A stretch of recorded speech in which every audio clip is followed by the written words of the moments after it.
میں نے نوید کے ساتھ گھر چھوڑ کر کے اپنی زندگی بسانے کا فیصلہ کر لیا تھا۔ یہ میرا اور نوید کا اٹل فیصلہ تھا اور ہم دونوں ہی اس فیصلے سے سہمت تھے۔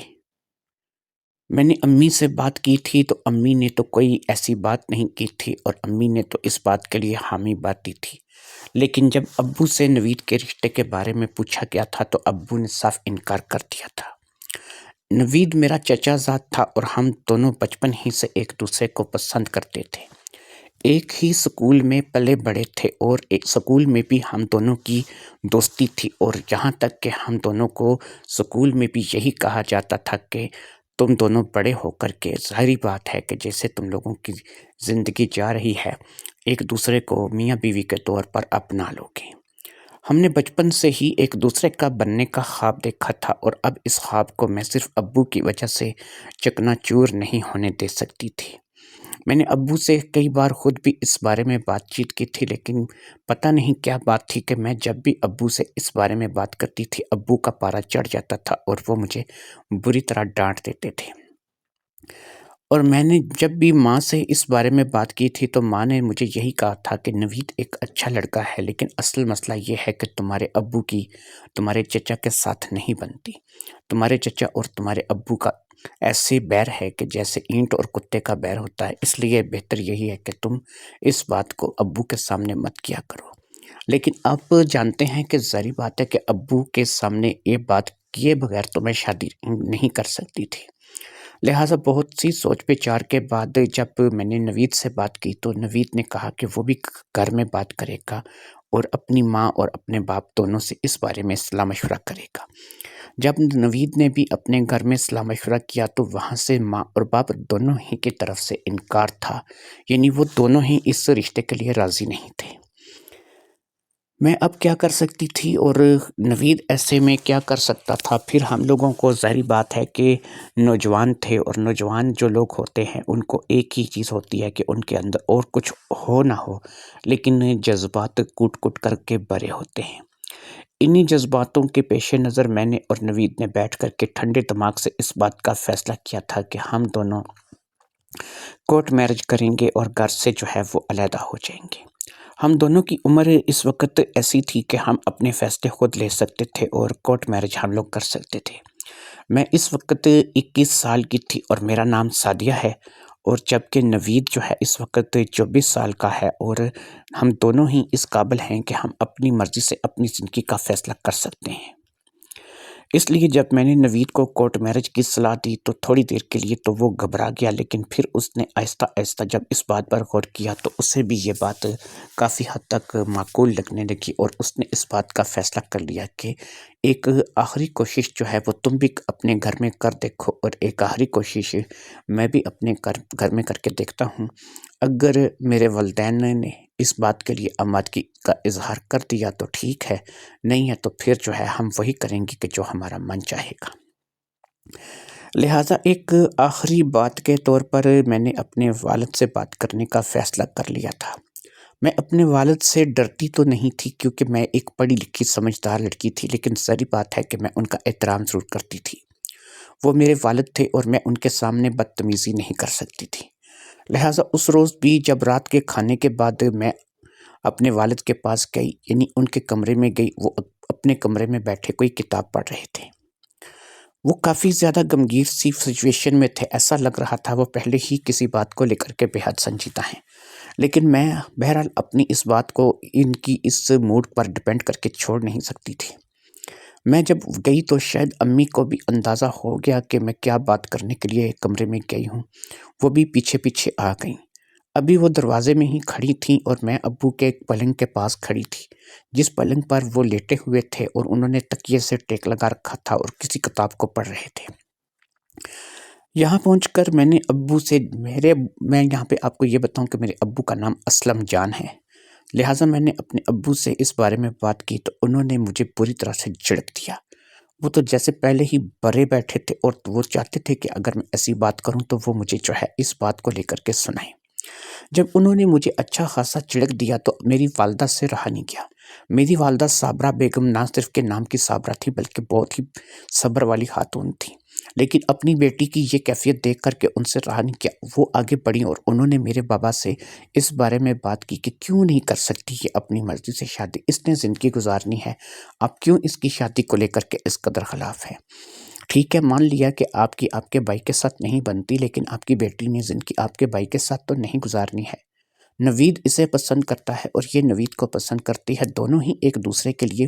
میرے خیال میں بہتر ہیں۔ نوید شکل و صورت کا بھی اچھا لڑکا ہے، پڑھا لکھا لڑکا ہے، تو کوئی ایسی عیب نہیں ہے کہ جس کی وجہ سے اس کے رشتے کو ریجیکٹ کیا جا سکے۔ لیکن یہ جب بھی آپ کے سامنے نوید کا ذکر کرتی ہے یا اس رشتے کے بارے میں بات کرتی ہے تو آپ بیٹی کو تسلی دینے کی بجائے الٹا اسے سنا دیتے ہیں اور اس کو ڈانٹ کر بگا دیتے ہیں۔ اب اسلم جان نے ترکی بترکی جو ہے وہ اپنی بیگم کو جواب دیا، اس نے کہا صابرہ بیگم، تم جن باتوں کو نہیں سمجھتی نا تو ان باتوں میں دخل مت دیا کرو۔ میں یہی چاہوں گا کہ آئندہ تم اس رشتے کو لے کر کے میرے پاس کوئی بات نہ کرنا، اور یاد رکھو کہ میں اس رشتے کو کبھی بھی قبول نہیں کروں گا، اور میں نہیں چاہتا کہ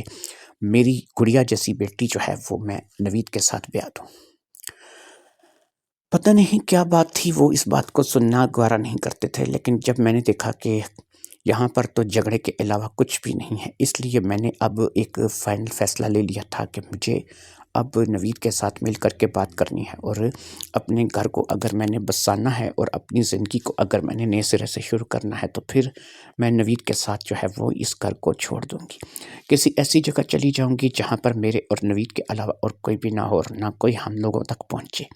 یہ خاندانی رنجشیں جو تھیں یہ ہمارے لیے بہت بڑی مصیبت کا باعث بن رہی تھیں، اور ہم ان خاندانی رنجشوں سے دور ایک اپنا الگ ہی جہان بسانا چاہتے تھے۔ لہٰذا ہم نے یہ فیصلہ کر لیا تھا کہ ہم ان دونوں فیملیوں کو بتائے بغیر کسی ایسی جگہ کا رخ کریں گے کہ جہاں پر ہم لوگ چلے جائیں اور وہاں پر ہم لوگ جا کر کے فٹافٹ سے کورٹ میرج کر لیں، کیونکہ ہم کوئی ایسا رشتہ شروع نہیں کرنا چاہتے تھے کہ جو اسلام میں یا پھر دنیاوی اور دینی نظر سے کوئی لوگوں کے لیے غلط ہو اور لوگ جو ہے وہ ہمیں کسی غلط نظریے سے دیکھیں۔ نوید نے کئی بار اپنے ایک دوست کا ذکر کیا تھا جو کہ کسی دوسرے شہر میں تھا، وہ شہر بہت چھوٹا سا شہر تھا اور ہمارے اس بڑے شہر سے ہٹ کے تھا، اس لیے اگر ہم وہاں کا رخ کریں گے اور اپنی سمیں وغیرہ تبدیل کر دیں گے تو ظاہری بات ہے کہ جلدی جلدی ہم اس بات کو لے کر کے پکڑے نہیں جائیں گے، اور جب ہم شادی کر لیں گے اور نکاح کے بندھن میں بن جائیں گے اور پھر ہم وہاں پر اپنی زندگی کو اچھے طریقے سے گزارنے لگیں گے، جب دیکھیں گے کہ اب شاید گھر والوں کا غصہ ٹھنڈا ہو چکا ہے تو سب سے پہلے ہم فون کے ذریعے سے ان کے ساتھ رابطہ کریں گے، اور اگر فون پہ بات طے ہو گئی تو پھر ہم جو ہے وہ ان سے جا کے مل بھی لیں گے۔ یہی فیصلہ میں نے کر لیا تھا، اور نوید کے اس دوست کے پاس ہم لوگوں نے جانے کا پروگرام بنا لیا تھا، کیونکہ مجھے تو میرے گھر سے صاف صاف سنا دیا گیا تھا کہ میں اس رشتے کو لے کر کے بالکل کوئی بات نہیں کر سکتی، اور نہ ہی یہ بات جو ہے وہ آئندہ مجھے اپنی زبان کے اوپر لانی ہے۔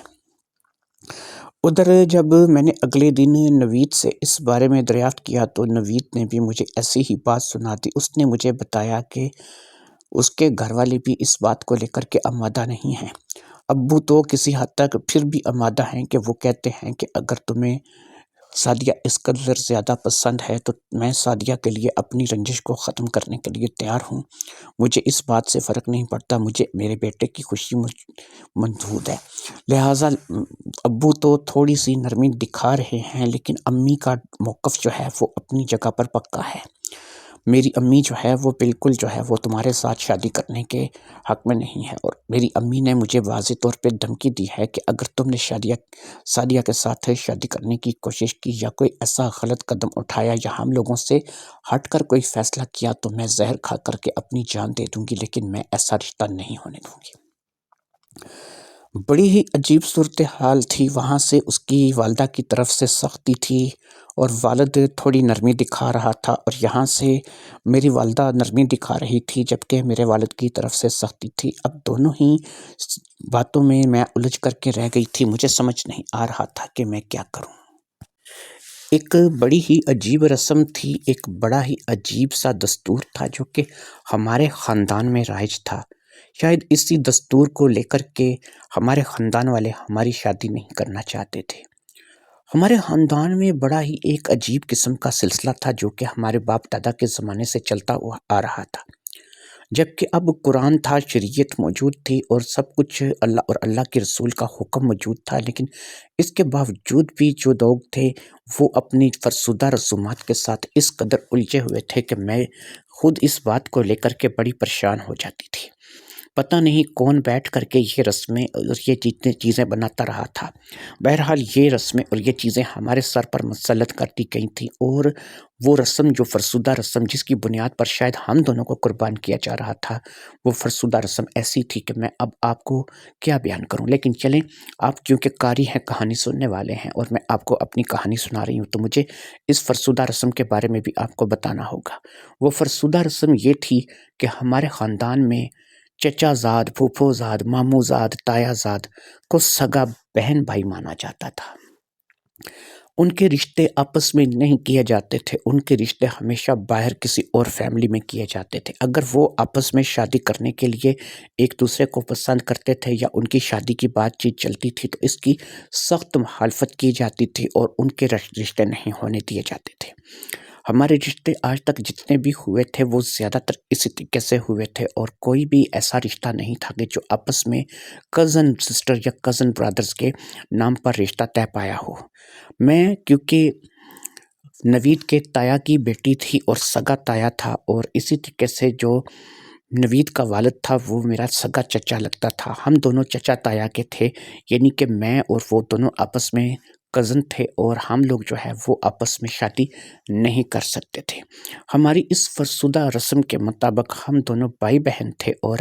ہماری شادی نہیں ہو سکتی تھی۔ یہ باتیں وہ تھیں کہ جو ہمارے خاندان والوں نے ہمارے سر منڈ دی تھیں، لیکن جب کہ ہم نے تعلیم بھی حاصل کی تھی، دنیاوی لحاظ سے بھی اور دینی لحاظ سے بھی ہمیں اس بات کی سمجھ تھی کہ ہمیں اللہ اور اللہ کے رسول کے قانون میں ایسی کوئی ممانعت نہیں ہے۔ ہم لوگ جو ہے وہ بالغ ہیں، ہم لوگ اگر ایک دوسرے کو پسند کرتے ہیں اور ہمارے درمیان اگر کوئی ایسا رشتہ نہیں ہے کہ جس کو شادی کے لیے جو ہے وہ اچھا نہ سمجھا جاتا ہو، جیسے کہ سگے بھائی بہن یا باپ بیٹی یا پھر اس قسم کا کوئی رشتہ، تو پھر ہم دونوں جو ہے وہ اپنا گھر بسا سکتے ہیں اور اپنی شادی کر سکتے ہیں۔ ہمارے درمیان ایسا کوئی رشتہ نہیں تھا، اس بات کا تو مجھے اور نوید دونوں کو پتہ تھا، اس لیے ظاہری بات ہے کہ اب ایک ہی رسم تھی جس کے رسم کے بینٹ جو ہے وہ مجھے اور نوید کو چڑھایا جا رہا تھا، اور وہ رسم جو تھی وہ ہمارے باپ دادا سے چلی آ رہی تھی کہ ہم لوگ کبھی بھی کزن میں شادی نہیں کرتے تھے اور کزن رشتے نہیں ہوتے تھے۔ یہ بات نوید کو بھی پتہ تھی، مجھے بھی پتہ تھی، لیکن اس کے باوجود ہم دونوں نے ایک دوسرے کو پسند کیا تھا اور ہم نے ایک دوسرے سے شادی کرنے کا فیصلہ کر لیا تھا۔ کہتے ہیں کہ آج سے بہت سال پہلے بھی ایک قدم ایسا کسی نے اٹھایا تھا جو کہ ہمارے ہی رشتہ داروں میں تھی، تو پوری فیملی نے، پوری برادری نے ان لوگوں کے ساتھ بائیکاٹ کر لیا تھا، اور وہ لوگ کبھی دوبارہ واپس ہم لوگوں میں شامل نہیں ہو سکے تھے۔ آج بھی وہ لوگ پتہ نہیں کہاں تھے، کن حالات میں اپنی زندگی کو گزر بسر کر رہے تھے، ان کے بارے میں کبھی بھی کسی نے جاننے کی کوشش نہیں کی تھی۔ کچھ لوگوں کا یہ بھی خیال تھا کہ شاید ان لوگوں کو جان سے مار دیا گیا تھا اور آج تک ان کا پتہ نہیں چلا۔ کچھ لوگوں کا خیال تھا کہ ایسا کچھ نہیں ہوا تھا، بلکہ وہ لوگ کسی ایسی جگہ چلے گئے تھے کہ جب ان لوگوں نے پیچھے مڑ کر نہیں دیکھا تو ان لوگوں نے بھی ان کے ساتھ رابطہ نہیں کیا۔ یہ جتنے منہ اتنی باتوں والی ہی بات تھی، اس لیے کسی بات پہ بھی پورا یقین نہیں کیا جا سکتا تھا۔ اس لیے اب یہی صورتحال تھی کہ میں اور نوید جو ہے وہ خود کوئی قدم اٹھائیں، کیونکہ ہمارے گھر میں کچھ ایسا ہوتا ہوا ہمیں معلوم نہیں ہو رہا تھا۔ میرے ابو تو اس قدر سختی سے پیش آ رہے تھے کہ وہ مجھے جو ہے اب شاید نظر رکھنے لگے تھے۔ میں کہیں بھی کسی دوست سے، کسی سہیلی سے ملنے کے لیے جاتی، کیونکہ میں اپنی تعلیم کو چھوڑ چکی تھی، میں نے جتنا پڑھنا تھا پڑھ لیا تھا، میں نے بی اے کے بعد آگے تعلیم حاصل نہیں کی تھی۔ نوید کا بھی کچھ ایسا ہی حال تھا کہ اس نے بھی بی اے کے بعد ایک کورس کیا تھا اور اس کے بعد اس نے بھی تعلیم کو خیر آباد کہہ دیا تھا۔ بہرحال ہم دونوں کے پاس ڈگریاں موجود تھیں اور ہم دونوں پڑھے لکھے تھے، ہم کسی بھی جگہ جاب کر سکتے تھے اور ہم لوگ جو ہے وہ اپنے اپنے معاملات کو خود سنبھال سکتے تھے۔ لیکن اب یہ تھا کہ میرے والد صاحب مجھ پہ گہری نظر رکھتے تھے، شاید وہ اس بات کو بھی مد نظر رکھنے لگے تھے کہ میں کہاں جاتی ہوں، کس سے ملتی ہوں، کیا کرتی ہوں۔ لہٰذا میں بھی اس بات کو لے کر کے احتیاط کرتی تھی کہ اگر میں اپنی کسی سہیلی کا بتا کر کے جاؤں تو اسی سہیلی کے گھر جاؤں اور اس سے مل کر کے سیدھا واپس آ جاؤں۔ نوید کے لیے میرے پاس فون ہی کافی تھا اور میں اس کے ساتھ واٹس ایپ پہ چیٹنگ کر کے اس سے بات چیت کر لیتی تھی، اس لیے مجھے نوید سے بات کرنے میں پرابلم نہیں تھی۔ بہت زیادہ ضروری ہوتا تھا تو ہم دونوں ایک دوسرے کو ویڈیو کال کر لیتے تھے، اور اس کال کے لیے ساری بات ہے کہ میرا کمرہ ایک موزوں ترین جگہ تھی، کیونکہ وہاں پر میں آسانی سے رات کو سونے سے پہلے نوید کے ساتھ ساری دن بھر کی گفتگو کر سکتی تھی اور اسے ساری سچویشن سے آگاہ کر سکتی تھی۔ یہ رسم ہمارے سر پڑ چکی تھی، لیکن ہم نے اس رسم سے بغاوت کرنے کا فیصلہ کر لیا تھا، اور پھر اس رسم کو لے کر کے ہم لوگوں نے ایک ہی فیصلہ کیا تھا کہ ہم دونوں جو ہے وہ نہ صرف کہ میاں بیوی جیسے ازدواجی تعلق میں بن جائیں گے، بلکہ ہم لوگ جو ہے ان لوگوں کو چھوڑ کر کے کسی ایسی جگہ پر چلے جائیں گے کہ جہاں پر یہ ہم لوگوں کو ڈھونڈ نہ سکیں۔ ہاں، یہ ہے کہ ہم سال 2 سال میں ان کے ساتھ رابطہ کرنے کی کوشش کریں گے۔ اگر دیکھیں گے کہ یہ سیدھے ہو جاتے ہیں اور یہ ہماری محبت کو اور ہمیں اپنا لیتے ہیں تو پھر ہم ان کے پاس واپس آ جائیں گے، لیکن اگر ایسا نہیں ہوا تو پھر ایک ہی راستہ ہے، اور وہ راستہ ہے کہ ہم اپنی زندگی میں مگن رہیں گے اور ان لوگوں کو کبھی بھی نہیں بتائیں گے کہ ہم لوگ کہاں پر ہیں۔ اگرچہ ماں باپ کو چھوڑ کر جانا، اور خاص طور پر کہ جب ہم دونوں ہی اکلوتی اولاد ہوں، یعنی کہ میں اپنے ماں باپ کی اکلوتی بیٹی اور وہ اپنے ماں باپ کا اکلوتا بیٹا، تو ایسے میں برا بہت لگتا ہے، لیکن کیا کریں کہ اب اگر والدین بچوں کی خوشی کو نہیں سمجھیں گے اور انہیں جو ہے وہ فرسودہ رسومات کے بھینٹ چڑھا دیں گے تو پھر بچے کیا کریں گے؟ ہم ایسے دقیانوسی خیالات سے پاک تھے اور ہم لوگ اپنی زندگی کو اچھے طریقے سے شروع کرنا چاہتے تھے، اور پھر ہم بھی تو یہ چاہ رہے تھے کہ ہم سال 1.5 سال میں زیادہ سے زیادہ ان سے دور رہیں گے، شادی کر لیں گے، اور پھر سال 1.5 سال بعد ان سے رابطہ کریں گے۔ اس وقت تک ہو سکتا ہے کہ ان کو بھی آٹے دال کا بھاؤ پتہ چل چکا ہو اور انہیں بھی اس چیز کا احساس ہو گیا ہو کہ اکلوتی بیٹی یا اکلوتے بیٹے کو کھونا کس قدر درد کا باعث ہوتا ہے، لہٰذا ہو سکتا ہے کہ یہ ہمیں اپنانے کے لیے تیار ہو جائیں۔ اور ایسا بھی تو ہو سکتا ہے کہ اس وقت جب یہ ہمیں اپنانے کے لیے تیار ہو جائے، اس وقت ہم لوگ 2 نہ ہوں بلکہ 3 یا 4 بھی ہو سکتے ہیں، لہٰذا یہ ہم لوگوں کو اپنا سکتے ہیں۔ شاید انہیں ہمارا نہ صحیح اپنے نواسے یا پوتی پوتوں کا جو ہے وہ خیال آ جائے اور وہ ہمیں اپنانے کے لیے تیار ہو جائیں۔ اس بات کو لے کر کے میں اور نوید جو ہے وہ آپس میں مکمل طور پر اس بات کی صلاح کر چکے تھے کہ ہم لوگ جو اگر ہمارے گھر سے یہی صورتحال رہے گی تو ہم بہت جلد جو ہے وہ کوئی اپنا قدم اٹھائیں گے اور کسی نئے شہر کا رخ کریں گے۔ نوید نے مجھے باقاعدہ بتایا تھا کہ ایک چھوٹا سا شہر ہے جو کہ پاکستان میں نہیں کشمیر میں ہے، اور ہم لوگ وہاں پر چلے جائیں گے۔ کشمیر میں وہ ایک چھوٹا سا شہر ہے اور وہاں پر اس کا ایک دوست رہتا ہے جس کے ساتھ اس کی اچھی دعا سلام ہے اور اس کے ساتھ بہت پرانی دعا سلام ہے۔ وہ دوست بھی اس بات کو لے کر کے جو ہے آمادہ ہے کہ اگر ہم لوگ وہاں پر آئیں گے تو وہ فوری طور پر ہم لوگوں کی شادی کا انتظام کرے گا اور ہم لوگوں کا کورٹ میرج کروا دے گا۔ ویسے وہ دوست بھی کچہری میں ہی کام کرتا تھا، وہ کسی وکیل کا منشی تھا، اور اس لیے بہت زیادہ ضروری تھا کہ یہ کام ہمارا بڑی جلدی ہو جاتا۔ لہٰذا میں نے اور نوید نے آخری حربے بھی استعمال کر لیے تھے اور ہر طریقے سے آزمائش کے بعد ہم دونوں اس نتیجے پر پہنچے تھے کہ یہ گھی جو ہے یہ سیدھی انگلی سے نہیں نکلے گا، ہمیں اس کے لیے انگلی کو ٹیڑھا کرنا پڑے گا۔ لہٰذا ہم دونوں نے انگلی کو ٹیڑھا کرنے کا فیصلہ کر لیا تھا اور ہم لوگوں نے گھر کو چھوڑنے کا فیصلہ کر لیا تھا۔ ایک دم سے میں بھی نہیں جا سکتی تھی اور ایک دم سے وہ بھی نہیں جا سکتا تھا۔ اس نے بھی بہت آرام سے 1 ہفتے کے اندر اندر نکلنا تھا اور میں نے بھی بہت آرام سے 1 ہفتے کے اندر اندر اپنے گھر کو چھوڑ کر کے نکلنا تھا۔ اس کے لیے ہمیں پیسوں کی ضرورت تھی، جو کہ ظاہری بات ہے کہ اس نے اس 1 ہفتے کے اندر اندر اکٹھے کرنے تھے اور یہی کام میں نے بھی کرنا تھا۔ میرے کچھ زیورات تھے جو کہ میرے والدین نے بنا کر کے رکھے ہوئے تھے، میں نے وہ بھی اپنے ساتھ لینے تھے، اور اس کے علاوہ جو بھی پیسہ مجھے ہاتھ لگتا وہ بھی میں ساتھ لے لیتی، اور پھر زیور اور پیسے کے علاوہ مجھے اپنے کپڑے، جوتی اور اس قسم کی جو چیزیں تھیں وہ بھی ایک بیگ تیار کرنا تھا۔ گھر سے گاڑی لے کر کے نکلنے کا میرا کوئی ارادہ نہیں تھا اور یہی کام نوید بھی کرنا چاہتا تھا، کیونکہ اگر ہم لوگ گاڑی لے کے جائیں گے تو یہ گاڑی جو ہے یہ ہمارے لیے اشتہار بن جائے گی۔ ہاں، یہ ہے کہ گاڑی کے علاوہ اگر ہم پرائیویٹ چیزوں پر، پرائیویٹ گاڑیوں پر سفر کریں گے تو ظاہری بات ہے کہ ہمارے لیے یہ سفر جو ہے وہ پریشانی کا باعث ہوگا، لیکن اس کے لیے ہم لوگوں نے یہ بات طے کی تھی کہ ہم بہت جلد ایک موٹر سائیکل جو ہے وہ اپنے استعمال کے لیے لے لیں گے، جس میں کم از کم ہم دونوں میاں بیوی اگر بن جاتے ہیں تو ہم ارد گرد اگر کہیں جانا آنا ہوگا تو موٹر سائیکل کا سفر کر لیا کریں گے۔ ہم لوگ بڑے اچھے کھاتے پیتے گھروں سے تھے، یہ نہیں تھے کہ ہمارے والدین جو ہیں وہ کوئی غریب لوگ تھے اور ہمارے پاس کھانے کو نہیں تھا یا گاڑیاں نہیں تھیں یا بینک بیلنس نہیں تھا، سب کچھ تھا، لیکن بس یہ ہے کہ ذہنی سکون نہیں تھا، کیونکہ ہم دونوں ایک دوسرے کو اپنانا چاہتے تھے اور ہمارے گھر والے ان رشتوں کے خلاف تھے۔ لہٰذا ہم نے اسی پلان پر عمل کرنے کا فیصلہ کر لیا تھا۔ اب میرے پاس میں اس بات کی نگاہ رکھ رہی تھی کہ گھر میں کتنی نقدی موجود ہے، امی کے پاس کتنے پیسے پڑے ہیں، ابو کے پاس کتنے پیسے پڑے ہیں، میرے اپنے پاس میری اپنی جمع پونجی کتنی ہے، اس کے علاوہ گھر میں زیور کتنا ہے، کچھ میرا اپنا زیور تھا، کچھ میری والدہ کا زیور تھا، میں اپنے استعمال کے لیے ظاہری بات ہے کہ دونوں لے سکتی تھی، میرا دونوں پہ حق تھا۔ اسی قسم کے کاموں میں ان دنوں جو ہے وہ نوید بھی مصروف تھا، وہ بھی اپنی والدہ کے زیورات پہ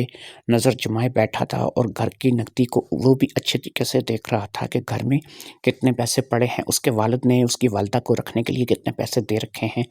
اسی قسم کے معاملات میں بھی، کیونکہ ہم دونوں جو ہے وہ ایک اچھے کھاتے پیتے گھروں سے تھے، اور اگر ہم ان چیزوں کے بغیر ان گھروں سے نکل جاتے ہیں اور اپنی نئی زندگی کو شروع کرنے کا ارادہ رکھتے ہیں تو ظاہری سی بات ہے کہ ہم جہاں پر بھی جائیں گے وہاں پر اگر ہم رینٹ پہ گھر لیتے ہیں، اپنے رہنے بہنے بیٹھنے کا علیحدہ سے انتظام کرتے ہیں، تو ہمیں ہماری حیثیت کے مطابق ہی رہنا ہوگا۔ ایک تو ہم لوگوں کے اندر ایک بات چل رہی تھی کہ اگر ہمیں کوئی بکتا ہوا مکان جو ہے وہ سستے میں مل گیا تو وہ ہم دونوں لے لیں گے، اور بجائے اس کے کہ ہم کسی رینٹ کے مکان میں رہیں، ہم لوگ اپنا کوئی گھر لے لیں گے۔ وہ بندہ جو کہ نوید کا دوست تھا اور کشمیر میں کچہری میں کام کرتا تھا، اس نے ایک بات بتائی تھی کہ کوئی بھی بندہ جو پاکستان سے تعلق رکھتا ہے وہ کشمیر میں آ کر کے اپنی ذاتی پراپرٹی نہیں خرید سکتا ہے، اس لیے یہی بہتر ہے کہ جو لوگ کشمیر کے رہنے والے ہیں وہی یہاں پہ پراپرٹی خرید سکتے ہیں، کیونکہ وہ یہاں کے باشندے ہوتے ہیں اور باشندے ہی جو ہے وہ یہاں پہ اس ریاست میں جو ہے وہ پراپرٹی خرید سکتے ہیں۔ یہ ہم دونوں کے لیے بہت بڑا ایڈوانٹیج تھا، کیونکہ ہمارے جو بڑے بوڑھے تھے وہ کشمیر سے آئے تھے، اور سب سے بڑی بات یہ تھی کہ ہمارے باشندے بھی جو تھے وہ بنے ہوئے تھے۔ ہم بیسکلی اصل ہمارا جو اوریجن تھا وہ ہمارا اصل ملک، ہماری اصلی گھر جو ہے وہ کشمیر ہی تھا، لیکن یہ ہے کہ وہ سب لوگ کسی وقت میں پاکستان آ گئے تھے اور اب یہیں پر ان لوگوں نے اپنے گھر بار بنا لیے تھے اور یہیں پر اپنے کاروبار کرنے شروع کر دیے تھے، لہٰذا باشندوں میں کیونکہ ہمارے نام لکھے ہوئے تھے اور ہمارے اپنے ناموں کے باشندے بنے ہوئے تھے، اس لیے میں نے اور نوید نے اپنا اپنا باشندہ بھی ساتھ لے لیا تھا، کیونکہ یہ باشندہ جو تھا یہ ایک ایسی چیز تھا کہ جو اس بات کی گواہی دے رہا تھا کہ ہم دونوں جو ہے وہ آزاد ریاست جموں و کشمیر سے تعلق رکھنے والے ہیں، اور ہم لوگ جو ہے وہاں پر پراپرٹی اگر خریدنا چاہیں تو خرید سکتے ہیں۔ یہ مسئلہ بھی حل ہو چکا تھا، اس لیے ہم دونوں نے ہی ایک ہفتے کے اندر اندر نکلنے کا پروگرام بنا لیا تھا۔ جہاں ہم نے جس علاقے میں جانا تھا وہاں پر کوئی ٹرین نہیں جاتی تھی، اس لیے ہمیں کوئی ایسی ویگن یا بس جو ہے وہ جو کہ وہاں پر ہمیں لے کر کے جائے اس کا انتخاب کرنا تھا۔ اس کے لیے بھی ہم لوگوں نے ایک چیز کا انتخاب کیا تھا کہ وہ ایک دن پہلے نکل جائے گا اور وہ اپنے دوست کے پاس پہنچ جائے گا اور وہ دوست سے مل کر کے ساری بات چیت طے کرے گا، اس کے بعد میں آؤں گی اور میں جو ہے وہ بھی وہاں پر پہنچوں گی، اور اس شہر پہنچ کر کے آگے جب میں وہاں پر پہنچوں گی تو میری ہو سکتا ہے کہ شادی کا انتظام وہاں سے پہلے سے موجود ہو اور مجھے وہاں جاتے ساتھ ہی نکاح کروا دیا جائے۔ ایک مسئلہ تھا جو کہ میں سوچ رہی تھی کہ والدین کے بغیر پتہ نہیں کورٹ کچہری میں نکاح ہو جائے گا یا نہیں ہو جائے گا، لیکن بہرحال جو بھی تھا مجھے یہ نکاح کرنا تھا، اور مجھے جو ہے اب نوید کے ساتھ جو ہے وہ اپنی زندگی کو اچھے طریقے سے بسر کرنا تھا۔ پھر وہ دن بھی آ گیا کہ نوید نے مجھے اس بات کا اشارہ دے دیا، اس نے واٹس ایپ پہ ایک میسج میرے لیے چھوڑا اور اس نے مجھے بتایا کہ آج وہ گھر سے روانہ ہو جائے گا اور وہ اپنے دوست بلال سے جا کر کے کچہری میں ملے گا اور وہ بلال کے پاس چلا جائے گا۔ وہ اب گھر سے نکل گیا تھا اور اس نے جا کر کے اپنے دوست بلال سے ملنا تھا اور بلال سے مل کر کے اسے اس بارے میں بات چیت کرنی تھی۔ بلال ہی وہ لڑکا تھا جو کچہری میں تھا اور وہیں آزاد کشمیر کا ہی رہنے والا تھا۔ ادھر جب وہ نکل گیا تو اب اگلے دن میرا نکلنا بھی ضروری تھا، اس لیے میں نے راتوں رات ہی تمام چیزیں جو کہ اپنی نظر میں پہلے سے ہی رکھی ہوئی تھیں، وہ زیورات، وہ پیسے، ان کا ایک بیگ میں نے الگ سے بنا کر کے بڑے بیگ کے اندر چھپا دیا۔ اس کے اوپر میں نے اپنے کپڑے رکھ دیے، پھر کچھ میں نے 2-3 جوتی کے جوڑے بھی لے لیے، اور اسی طریقے سے میں جب اپنی تمام تر تیاری سے مطمئن ہو گئی تو میں نے دیکھا کہ میرے بیگ میں میرے زیادہ سے زیادہ 8 سے 10 جوڑے ہیں۔ انہی 8 سے 10 جوڑوں کے ساتھ ہی اب مجھے اپنی اگلی زندگی کا آغاز کرنا تھا۔ میں چاہتی تو بہت کچھ لے کے جا سکتی تھی، لیکن میں اتنا کچھ نہیں لے کے جانا چاہتی تھی کیونکہ اتنا وزن بھی مجھے اپنے ساتھ اٹھانا پڑتا۔ جب میں نے اس بیگ کو بنا لیا اور پھر میں اس بات کا انتظار کرنے لگی کہ اب مجھے جب نکلنا ہے تو مجھے آدھی رات میں یہاں سے نکلنا ہے، لہٰذا میں آدھی رات کے ہونے کا انتظار کرنے لگی۔ ہمارا جو چوکیدار تھا، ظاہر بات ہے اس میں اتنی جرت نہیں تھی کہ وہ مجھے روک سکتا۔ ایک بیگ جو کہ میں ظاہر بات ہے کہ اپنے کندھوں پہ لاتی یا پھر اسے ویسے ہی ہاتھ میں پکڑ کے باہر آ جاتی، تو اسے وہ ایک روٹین کی کارروائی سمجھ سکتا تھا۔ آدھی رات کو میں بیگ کے ساتھ اگر گھر سے باہر نکلتی تو یہ بات چوکیدار کے لیے تھوڑی عجیب ہو سکتی تھی، لیکن ظاہر بات ہے کہ وہ مجھے پوچھنے کی جرت نہیں کر سکتا تھا، اور اگر وہ مجھے پوچھتا بھی تو میں اپنی کسی سہیلی کے گھر جانے کا بہانہ بناتی، اور اگر وہ مجھے یہ کہتا کہ آپ گاڑی کیوں نہیں لے کے جا رہی ہو، تو میں اسے کوئی نہ کوئی بہانہ بنا دیتی کہ گاڑی جو ہے خراب ہے، یا میں اس وقت ڈرائیونگ نہیں کرنا چاہتی، یا پھر صبح جو ہے میں واپس دیر سے آؤں گی تو ابو کو گاڑی چاہیے ہوگی۔ اس قسم کی کوئی بھی بات میں اس سے کر سکتی تھی۔ مجھے اصل خطرہ میرے والدین سے تھا کہ میرے والدین جو ہے وہ سو جائیں، اور جب وہ نیند کے آغوش میں چلے جائیں گے تو پھر میں یہاں سے نکلوں گی۔ 11-12 بجے کے بعد مجھے ایسا محسوس ہوا کہ جیسے پوری کوٹھی میں بالکل ہی ایک سکون سا ہو گیا ہے، ایک سکون سا چھا گیا ہے۔ سب لوگ اپنے اپنے معاملات میں مگن ہو چکے تھے۔ لگتا تھا کہ میرے والدین بھی اپنے اپنے کمروں میں جا کے سونے کے لیے لیٹ چکے ہیں۔ یہی ایک بہترین ٹائم تھا کہ مجھے اپنے گھر سے نکلنا تھا، اور وہاں سے نکل کر کے مجھے جو ہے وہ اپنی نئی زندگی کی شروعات کرنی تھی۔ میں نے اس بیگ کو اچھے طریقے سے اپنے کندھوں پہ لادا۔ میں نے باقاعدہ سے پینٹ شرٹ پہن لی تھی، اور نیچے میں نے شوز پہن لیے تھے جو کہ جوگر شوز تھے، اور مجھے کافی پسند تھے۔ ہلکی ہلکی سردی تھی، اس لیے میں نے پینٹ شرٹ کے اوپر تھوڑی سی جیکٹ جو ہے وہ پہن رکھی تھی، کیونکہ مجھے جو ہے جیکٹ کے ساتھ یہ ہے کہ سردی نہیں لگنی تھی۔ میں اپنی کوٹھی سے باہر نکل آئی، اور میں جب دروازہ کراس کرنے لگی تو حسب روایت ظاہری بات ہے مجھے جس چیز کا اندازہ تھا کہ چوکیدار نے مجھے اس وقت گھر سے باہر جانے کی وجہ پوچھی، تو میں نے اسے اپنی ایک سہیلی کا بتایا کہ میں وہاں پر جا رہی ہوں، اس کی طبیعت اچانک خراب ہو گئی، اس نے مجھے بلایا ہے۔ چوکیدار نے میرے بیگ کے بارے میں یا پھر میرے حلیے کے بارے میں کوئی سوال نہیں کیا، اور میں وہاں سے نکل آئی۔ سڑک پر آ کر کے میں نے جو ہے وہ تھوڑی دیر تک انتظار کیا تو ایک رکشہ جو ہے وہ میرے پاس آ کر کے رکا۔ رکشے والا آدمی مجھے جانے کے لیے پوچھ رہا تھا، تو میں نے اسے نوید کے گھر کے بالکل ایک پاس جگہ کا ایڈریس بتا کر کے وہاں پر بیٹھ گئی۔ وہاں پر اتر کر کے مجھے یہاں سے ایک اور رکشہ ملا، جس رکشے پہ بیٹھ کر کے میں لاری اڈے چلی گئی۔ میں نے نوید کے گھر کا ایڈریس نہیں بتایا تھا، بلکہ اس کے گھر کے پاس کا بتایا تھا، یعنی کہ ابھی نوید کا گھر بھی آدھے راستے پہ تھا۔ میں صرف ایک انجان جگہ پر اس رکشے والے کے ساتھ اس لیے آئی تھی کہ احتیاط لازم تھی، اور پھر میں ایک دوسرے رکشے میں بیٹھ کر کے لاری اڈے چلی آئی تھی۔ آپ کو بتاتی چلوں کہ یہ بڑا ہی فیمس لاری اڈا ہے، اور یہاں پر ساری رات گاڑیاں جو ہیں وہ چلتی رہتی ہیں، اور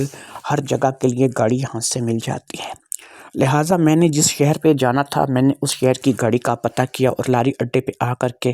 مجھے اس گاڑی کو تلاش کرنے میں زیادہ دیر نہیں لگی۔ پتہ چلا کہ یہ گاڑی رات کو 2 بجے چلے گی، اور مجھے صبح صبح جو ہے وہ میری مطلوبہ منزل پر پہنچا دے گی۔ لہٰذا میں نے یہی سوچا کہ مجھے اسی گاڑی میں سفر کرنا چاہیے۔ 2 بجے اگر یہ رات کو نکلے گی تو میں اس گاڑی میں اپنی سیٹ پر ٹیک لگا کر کے سو سکتی ہوں۔ اس بیگ کو میں نے نیچے اپنی پاؤں میں رکھ لینا ہے، اور ظاہری بات ہے کہ اس کی میں نے اپنی جان سے بھی زیادہ حفاظت کرنی ہے۔ صبح صبح یہ گاڑی جب مجھے میری منزل پر پہنچا دے گی تو پھر میں اس بیگ کے ہمراہ نیچے اتروں گی، اور اس دوران میں تھوڑا سا کوشش کروں گی کہ مجھے نیند آ جائے اور میں تھوڑا سا سو بھی لوں، تاکہ میرا ذہن صبح کے لیے فریش رہے۔ لہٰذا میں نے ایک بالکل ہی علیحدہ سی کونے پہ سیٹ تھی، اس سیٹ کے نیچے اپنے بیگ کو رکھا اور پھر اس بیگ کو رکھنے کے بعد میں جو ہے اس سیٹ کے اوپر بیٹھ گئی۔ یہ کھڑکی کی طرف کی سیٹ تھی، اس لیے کھڑکی جو ہے وہ بند تھی کیونکہ ابھی تھوڑی سردی ہو رہی تھی اور میں اس سردی میں کھڑکی نہیں کھول سکتی تھی۔ میرے ساتھ ایک بوڑھی عورت آ کر کے تھوڑی دیر میں بیٹھ گئی اور پھر اسی طریقے سے سواریاں پوری ہونے اور بس کے بھرنے کا انتظار ہونے لگا۔ قریب 2 بجے جبکہ اس نے جو ٹائم بتایا تھا اس نے بس کو اڈے سے نکالا اور بس جو ہے وہ اپنی منزل کی طرف روانہ ہو گئی۔ اس دوران مجھے کوئی فون نہیں آیا تھا اور کسی قسم کی کوئی ایسی بات چیت نہیں ہوئی تھی۔ کیوں نہیں ہوئی تھی؟ اس لیے کہ میں نے سم کو فوری طور پر بدل دیا تھا۔ جب میں رکشے میں تھی میں نے اسی وقت ایک نئی سم جو ہے وہ اپنے موبائل میں ڈال دی تھی اور پچھلی سم کو میں نے نکال دیا تھا۔ ایسا نہیں تھا کہ اس سم کو میں نے پھینکا تھا، بلکہ اس سم کو صرف میں نے نکالا تھا اور میں نے اپنے موبائل میں نئی سم ڈال دی تھی جو کہ میں نے اپنی ایک دوست کے ذریعے سے کچھ دن پہلے ہی حاصل کر لی تھی۔ یہ سم میری دوست شکیلہ کے نام پر تھی اور اس سم کا ظاہری بات ہے ڈیٹا بھی شکیلہ کے نام پر ہی شو ہونا تھا۔ اس نمبر کے بارے میں میرے گھر میں کسی کو بھی پتہ نہیں تھا، یہ نمبر صرف نوید جانتا تھا اور میں نے نوید کو اس نمبر کے بارے میں مکمل ڈیٹیل بتا رکھی تھی۔ گاڑی اب کشمیر کی طرف رواں دواں تھی اور میں جو ہے ایک نئی منزل کی طرف بڑھی چلی جا رہی تھی۔ اگرچہ مجھے اپنے والدین کو ایسے چھوڑ کے جانے کا دکھ بھی ہو رہا تھا اور مجھے ایسا لگ رہا تھا کہ مجھے ایسا نہیں کرنا چاہیے، لیکن ظاہری بات ہے کہ جو والدین اپنے بچوں کی خوشی کے لیے نہیں سمجھتے اور ان کو اس چیز کا اندازہ نہیں ہے کہ ان کے بچے کس طرف جا رہے ہیں، تو ان والدین کو چھوڑ کر چلے جانا ہی میرے خیال میں بہتر ہے۔ جب میں گاڑی میں بیٹھی تھی تو نئے نمبر سے میں نے نوید کو کال کی تھی۔ نوید نے بھی نیا نمبر لیا ہوا تھا اور اس نمبر کے بارے میں صرف میں جانتی تھی، پرانی سم اس نے بھی نکال دی تھی۔ موبائل ہم لوگ وہی استعمال کر رہے تھے جو کہ ہمارے پرانے موبائل تھے، لیکن نمبر ہم لوگوں نے تبدیل کر لیے تھے۔ نوید سے میری بات ہو گئی تھی اور اس سے میں نے بتا دیا تھا کہ میں اب کشمیر کے لیے گاڑی میں بیٹھ چکی ہوں اور میں بہت جلد جو ہے اس کے پاس پہنچ جاؤں گی۔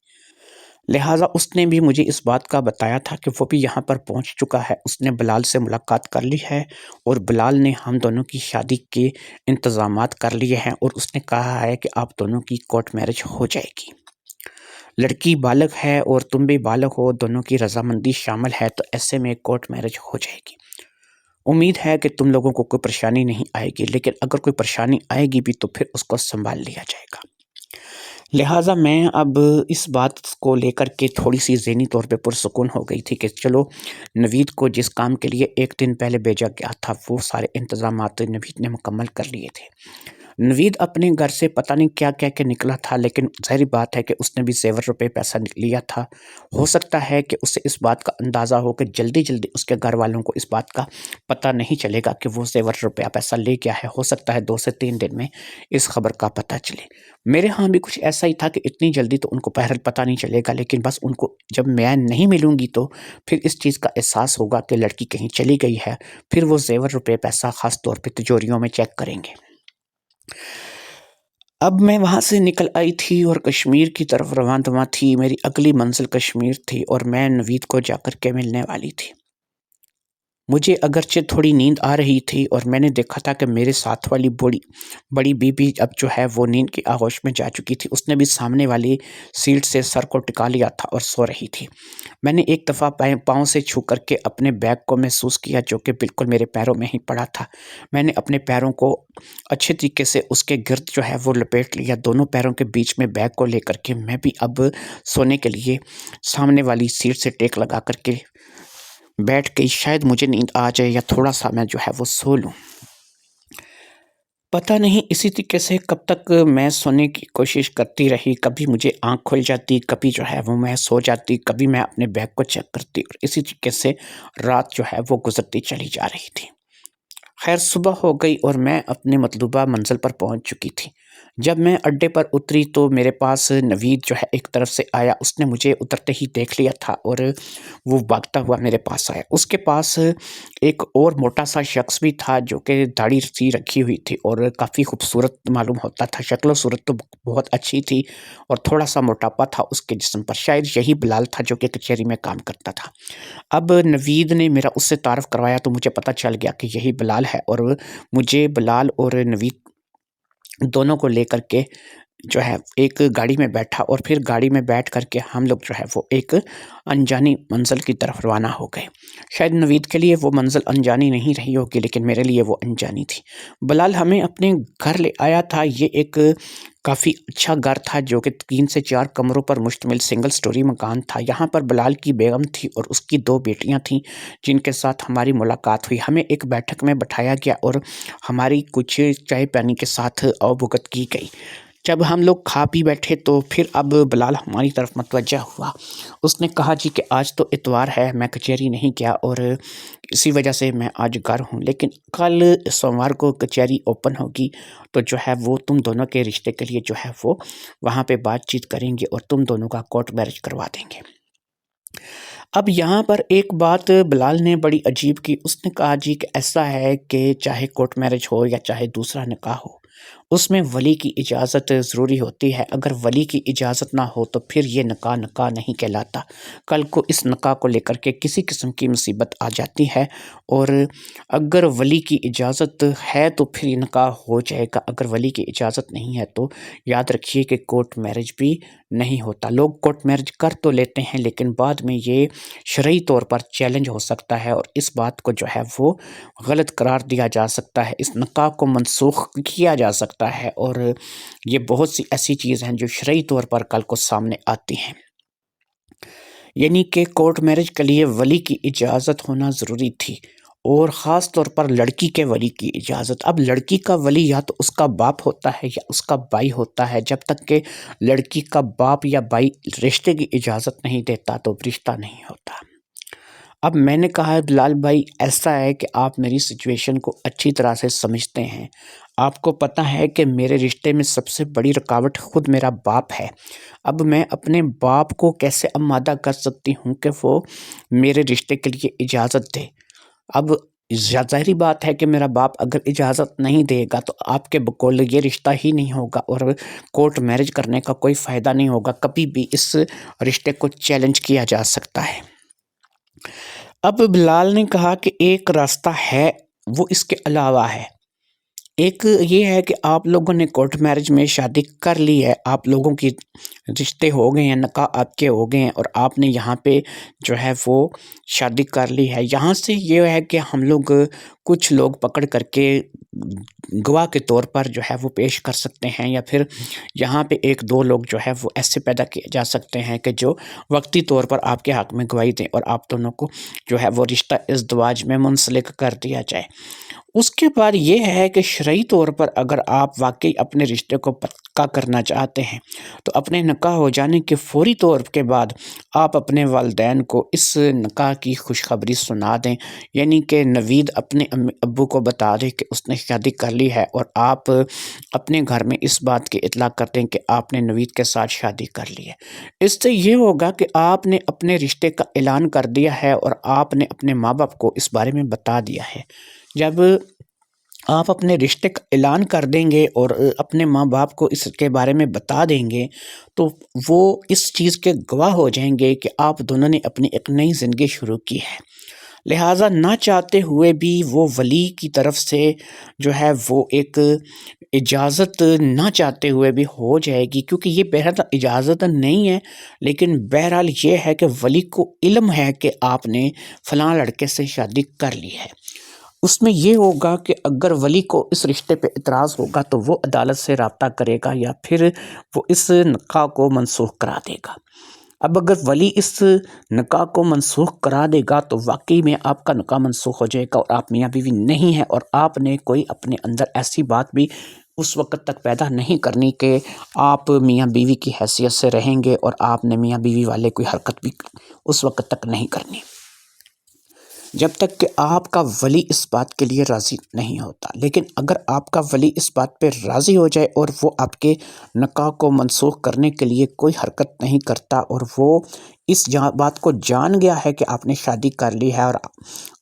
آپ کو بھی اس چیز کا علم ہے، آپ نے اپنے رشتہ داروں میں یا برادری میں اس بات کا اعلان کر دیا ہے کہ آپ نے شادی کر دی ہے، لیکن انہوں نے اس بات کو لے کر کے آپ کا نکاح تڑوانے کی کوشش نہیں کی ہے، تو اگر وہ نکاح تڑوانے کی کوشش نہیں کرتے، آپ کو آپ کے حال پر چھوڑ دیتے ہیں، تو آپ کی طرف سے کیونکہ اعلان ہو گیا ہے اور آپ شرعی طور پر میاں بیوی ہو گئے ہیں۔ یہ بڑی عجیب سچویشن ہے۔ یہاں پر کہانی سناتے ہوئے ایک چیز میں یہاں پہ بیان کروں گا کہ میرا خود کا اپنا تعلق جو ہے وہ کچہری کے معاملات سے ہے، اور یہ جو بات میں نے بیان کی ہے یہ 100% درست ہے۔ اسے میں نے کہانی میں اسی لیے لایا ہے کہ جو لوگ جن کے بچے گھر سے بھاگ جاتے ہیں اور وہ اپنی اس طریقے سے نئی زندگی کو شروع کرنا چاہتے ہیں، ان لوگوں کو یہ بات اچھے طریقے سے پتہ چلے کہ ولی کی اجازت کے بغیر کورٹ میرج کا نکاح نہیں ہوتا، اور اگر ولی کی اجازت کے بغیر نکاح ہو جائے تو فوری طور پر جو ہے وہ پھر نکاح کرنے کے بعد ولی کی اجازت ضروری ہوتی ہے، اور وہ اپنے گھر میں جا کر کے اپنے والدین کو، بھائی بہنوں کو، سب کو بتائیں گے، اپنے رشتہ داروں میں جا کے اس بات کا اعلان کریں گے کہ ہم نے شادی کر لی ہے۔ اگر وہ اس اعلان کو سن کر کے چپ کر جاتے ہیں تو پھر یہ رشتہ پکا ہو جاتا ہے، اور اگر وہ اس کے خلاف کارروائی کرتے ہیں تو پھر یہ رشتہ ٹوٹ جاتا ہے اور آپ میاں بیوی نہیں ہیں۔ یہی بات تھی جو کہ فیملی کورٹ کے حوالے سے بلال نے سعدیہ کو اور نوید کو سمجھائی تھی، اور دونوں نے اس بات کو سمجھ لیا تھا۔ لہٰذا سعدیہ یعنی کہ میں اب جو کہ اپنی کہانی آپ کو سنا رہی ہوں کہ میں نے کہا کہ ٹھیک ہے، مجھے جو ہے وہ اس بات پہ کوئی اعتراض نہیں ہے، جیسے ہی میرا نکاح ہو جائے گا میں فوری طور پر اپنے والد کو رابطہ کروں گی اور اپنی والدہ سے رابطہ کروں گی، اور نوید اپنے والدین سے رابطہ کر کے ان کو بتا دے گا کہ ہم دونوں رشتہ ازدواج میں منسلک ہو چکے ہیں، اور اب ہماری زندگی میں مزید روڑے اٹکانے کی ضرورت نہیں ہے۔ لہٰذا اب کیونکہ دونوں ہی اس بات کے لیے آمادہ تھے کہ ہماری شادی ہو جانی چاہیے، لہٰذا بلال نے کہا کہ ٹھیک ہے، آج کی رات تم لوگ یہیں پہ رکو میرے گھر میں، یہ میری فیملی ہے، میری بیوی ہے، میری بچیاں ہیں، اس لیے تمہیں کسی قسم کی پریشانی کی ضرورت نہیں ہے۔ کل میں تم دونوں کا نہ صرف کہ کورٹ میرج کروا دوں گا، بلکہ ہو سکتا ہے کہ میں فی الحال تم لوگوں کے لیے ایک رینٹ کے گھر کا بندوبست کر دوں گا۔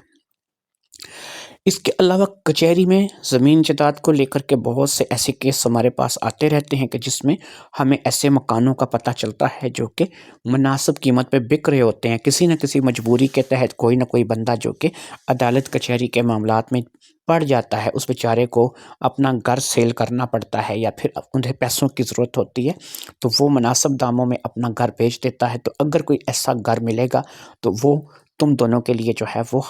خرید لیا جائے گا، یا پھر تم دونوں آگے بڑھ کے جو ہے وہ یہاں پر کوئی وکیل کر کے اس کے ذریعے سے اپنے کاغذات بنا کے اس گھر کو اپنے نام منتقل کرا سکتے، اس کی رجسٹری وغیرہ بنا سکتے ہو۔ لہٰذا یہ وہ تمام باتیں ہیں کہ جو تم لوگوں کو ذہن میں رکھنی، اور یہ بھی صرف اسی وقت ہو سکے گا کہ جب تم دونوں اس ریاست کے باشندے قرار پاؤ، اور تم دونوں جو ہے وہ باشندہ ریاست ہونے کے ناطے یہاں سے جو ہے وہ اپنا مکان خرید سکو گے، کیونکہ ہم دونوں ہی باشندہ ریاست تھے، اور نوید چاہتا تو وہ اپنے نام، یا میں چاہتی تو میں اپنے نام بھی مکان خرید سکتی تھی، اس لیے ہم دونوں نے اس بات کے لیے آمادگی کا اظہار کر دیا کہ ہم لوگ اپنا مکان جلد از جلد لینا چاہیں گے۔ وہ رات ہم نے بلال بھائی کے گھر میں گزاری، اور اگلے دن صبح بلال بھائی کچہری کے لیے روانہ ہو گئے، اور ہم بھی ان کے ساتھ تھے۔ یہاں پر آ کر کے کچھ لوگوں سے انہوں نے مل کے بات چیت کی، اور پھر اسی طریقے سے 3-4 لوگوں سے ملنے کے بعد وہ ہمیں ایک جگہ لے گئے جہاں پر ایک جج بیٹھا تھا، اور یہ واقعی ایک کٹہرا تھا۔ ہمیں ایک وکیل بھی کرا کے دیا گیا تھا، اور پھر وہاں پر ہمارے بیانات ہوئے، اور ہم سے کورٹ میرج کے بارے میں پوچھا گیا، اور ہم لوگوں کی عمریں اور ہمارے شناختی کارڈ وغیرہ ہم سے لیے گئے، اور سب کچھ تصدیق کرنے کے بعد ہم لوگوں کو جو ہے وہ باقاعدہ سے ایک قاضی صاحب کے حوالے کیا گیا، جنہوں نے بیٹھ کر کے ہمارا نکاح پڑھوا دیا۔ بلال بھائی جو ہے وہ ایک مٹھائی کا ڈبہ لے آئے تھے، اور وہیں پر وہ مٹھائی تقسیم کر دی گئی، اور ہم دونوں کا نکاح جو ہے وہ ہو گیا۔ ہم دونوں میاں بیوی کے رشتے میں منسلک ہو چکے تھے، اور اب ہم دونوں ایک دوسرے کے میاں بیوی تھے۔ میاں بیوی بننے کے بعد اب ہم دوبارہ بلال بھائی کے گھر ہی آ گئے، اور کیونکہ ہمارے پاس اب اتنا کوئی سامان نہیں تھا سوائے ہمارے بیگز کے، کہ جسے ہم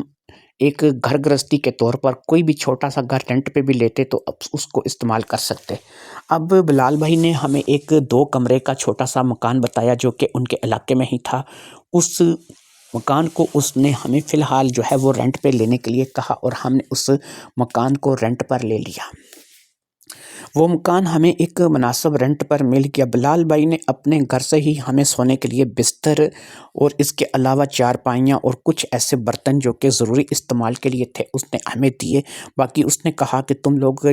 کھاتے پیتے گھروں سے آئے ہو تو وہ جیسی چیزیں تم لوگ استعمال کرتے ہو ہمارے پاس نہیں ہے، لیکن ایک مناسب زندگی گزارنے کے لیے تم جو ہے وہ یہاں پر ان چیزوں کے ساتھ اپنی زندگی بسر کر سکتے ہو۔ لہٰذا وہ 2 چارپائیاں، بستر وغیرہ اور کچھ برتن وغیرہ جو ہے ان کو لے کر کے ہم لوگ اس 2 کمروں کے چھوٹے سے مکان میں شفٹ ہو گئے۔ یہ اگرچہ چھوٹا سا مکان تھا، 2 کمروں کا مکان تھا، 2 کمرے، کچن باتھ اور صحن تھا جو کہ کافی اچھا تھا اور صاف ستھرا سا ایک چھوٹا سا مکان تھا جو کہ ہمیں بلال بھائی نے اس علاقے میں دلوا دیا تھا۔ صحن کے اندر 2 درخت لگے ہوئے تھے، ایک درخت جو تھا وہ بیری کا تھا اور دوسرا درخت جو ہے وہ شاید مالٹے تھے یا پھر مالٹوں سے ملتی جلتی کوئی چیز تھی، یعنی کہ کوئی موسمی وغیرہ کچھ ایسا ہو سکتا ہے، مجھے ان چیزوں کی بہرحال زیادہ پہچان نہیں تھی۔ یہ گھر چھوٹا تھا لیکن صاف ستھرا تھا اور ہم لوگوں نے ایک کمرے میں ہی اپنا سارا سامان سجا لیا تھا اور اسی کمرے میں ہی ہم دونوں رہنے لگے تھے۔ نوید نے مجھ سے میرے بارے میں پوچھا تھا اور وہ مجھ سے تعلق رکھنا چاہتا تھا اور وہ مجھ سے نیا تعلق قائم کرنا چاہتا تھا۔ وہ چاہتا تھا کہ میں اس کی بیوی ہوں تو وہ اپنے شوہر ہونے کا حق ادا کرے، لیکن میں نے اسے ابھی فی الحال کے لیے منع کر دیا تھا اور میں نے اسے بلال بھائی کی بات کا بتایا تھا کہ بلال بھائی نے کیا کہا تھا۔ بلال بھائی نے کہا تھا کہ جب تک تم اس بات کا باقاعدہ سے اعلان نہیں کر دیتے اور تمہارے گھر والے ان رشتوں کو قبول نہیں کر لیتے اس وقت تک تم دونوں کا رشتہ خطرے میں رہے گا، لہٰذا اس لیے بہتر یہی تھا کہ ہم لوگ جو ہے وہ اس بات کا اعلان کرتے۔ لیکن اب ساری سی بات ہے کہ اگر ہم لوگ اپنی وہی سمیں اس موبائل میں ڈالیں گے کہ جن سموں کے ساتھ ہم لوگ وہاں پر اپنی زندگی گزار رہے تھے تو ہم لوگ بڑی جلدی ان کے نظر میں آ جائیں گے، وہ ہماری لوکیشن کو ٹریس کروا سکتے ہیں اور انہیں پتہ چل سکتا ہے کہ ہم آزاد کشمیر کے کسی علاقے میں ہیں۔ لہٰذا ہم لوگوں نے ایک بات کا فیصلہ کیا تھا کہ ہم اصلی لوکیشن ان کو کبھی بھی شیئر نہیں کریں گے اور نہ ہی کبھی انہیں اس بات کا پتہ لگنے دیں گے کہ ہم دونوں کہاں پر ہیں۔ اس بات کے مد نظر ہم لوگوں نے ایک فیصلہ کیا تھا اور وہ فیصلہ یہ کیا تھا کہ ہم لوگوں کو کچھ سفر کرنا پڑے گا اور اس سفر کو کر کے ہم لوگ کسی اور جگہ چلے جاتے ہیں اور وہاں پر جا کر کے ہم وہ سم جو ہے وہ تھوڑی دیر کے لیے اپنے موبائل میں ڈال کر اپنے گھر میں رابطہ کریں گے۔ اس کے لیے ہم نے ایک اور شہر کا رخ کیا کہ چلو ایسا ہے کہ ہم اس شہر میں چلے جاتے ہیں، اس میں یہ ہے کہ تھوڑا ہم گھوم پھر بھی آئیں گے اور تھوڑی ہماری جو ہے وہ سیر و تفریح بھی ہو جائے گی۔ یہ شہر کشمیر کا نہیں تھا، پاکستان کا تھا اور ہم لوگوں نے اس شہر پہ صرف زندگی میں ایک ہی بار ہم لوگ وہاں پہ گئے تھے اور یہ شہر جو تھا وہ اتنا دور تھا کہ اگر ہم یہاں سے اس شہر کے لیے جاتے تو کم سے کم 6 گھنٹے کا سفر تھا جو کہ ہمیں کرنا پڑتا تھا۔ لہٰذا ہم لوگ جو ہے اس بات کے لیے آمادہ تھے کہ ہمیں اس شہر میں چلے جانا چاہیے اور وہاں جا کر کے اپنی سموں کو دوبارہ موبائل میں لگا کر کے اپنے والدین سے بات کرنی چاہیے اور ان کو اپنی نئی زندگی کے بارے میں بتانا چاہیے اور ساتھ ہی ساتھ ان کو یہ بھی کہنا چاہیے کہ ہم لوگ جو ہے وہ اپنی نئی زندگی شروع کر چکے ہیں، امید کرتے ہیں کہ آپ ہماری اس نئی زندگی میں کوئی دخل نہیں دیں گے۔